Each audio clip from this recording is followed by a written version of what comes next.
everybody!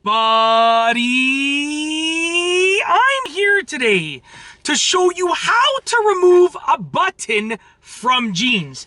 This will be a full tutorial and also a very easy tutorial. So let's get right into the video. As you can see right here, I have these older jeans. I no longer use these jeans, so I want to use them for various tutorials, starting with this one right here. They have buttons right here. Now, many jeans have buttons and zippers, but if you want to remove a button, it's actually very simple. All that you need is a tool like this. These are a set of pliers that have this snipping part, this sharp snipping part right here.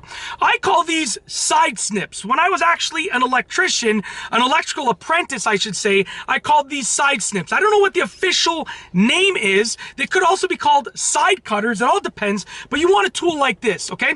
What you want to do is get the tool, okay? Pick the button that you want to remove. So I'm actually going to remove not the top one, but one of the lower ones right over here. And I'm going to place them around the collar. As you can see, that little collar right there of the button, just like that. Place them around the collar of the button. Get a nice firm grip. You want to make sure you get a nice grip.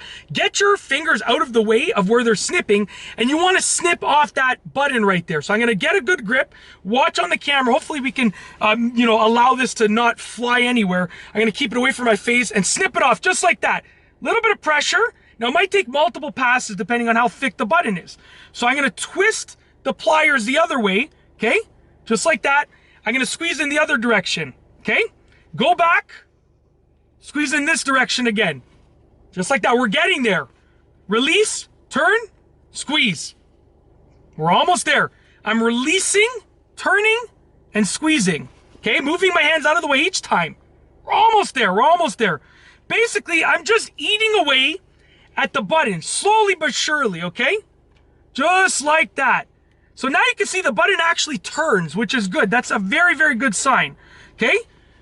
Squeeze. Now we're going to take a look at where we're at. As you can see right here, I've eaten away at some of the coating on the button, but what we want to do is see if we can pull it off. Let's see if we can twist it off, just like that. Okay, not just yet. So what we're going to do, once again, continue squeezing. It's really a simple process, and it all depends on how thick the button is. If the button is a bit thicker like this right here, then it's going to take a little bit more pressure. If the button isn't as thick, then obviously it's going to be a little bit easier, okay? There we go. We're getting there. We're getting there right now. So as you can see, one more, I should be able to snip it right off right now. Let's see if we got it. Yeah, it's going to come off right now. Give it a nice snip, just like that. Okay, good. It didn't go flying. That was the idea, okay? So what I've done here is I've snipped off the larger end of the button, okay? Now what we're left with is the smaller end behind the jeans. I can pull that out like that. As you can see right here, we have the large end of the button, the small end. What I've done is I've actually removed the button. As you can see right there, there's no more button. And I can, use this for something. I don't know what I would use it for, but the most important thing is I can replace it with a different button. There are jean buttons that you can buy that you put through here and you sort of screw together the back side and the front side. You can replace this button that you removed with a different button. And that's basically it. That is how to remove the button on a pair of jeans. Really easy and full tutorial. If you like this video, please be sure to give it a thumbs up. Let me know what you think down below as a comment. And of course, be sure to subscribe for more great videos just like this one. And that's all I have for you today. Thanks for watching.